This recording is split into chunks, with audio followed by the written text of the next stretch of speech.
Hello guys, in this video I will show you how to use Google Maps offline if you don't have network or network cells and you have trouble with issues of network and you want to move and navigate things and so on. So all what you need to do guys to use Google Maps offline, open Maps, and then go for icon of your account, then go for offline maps.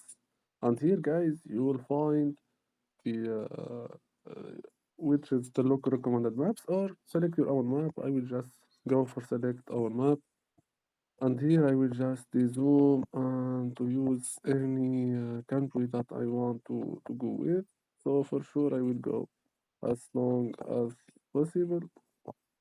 So I will zoom to this area and I press download. So here it is a lot things to manage. I will just zoom in and then I will just press download. Here you will just wait for flashing for data and getting the data from it and press download. After the download phase is starting, wait for it, get it, and after downloading it will gonna be your maps is downloaded and you can use the maps for navigating. I hope you like the video. Please like, share, and subscribe to the channel. Peace.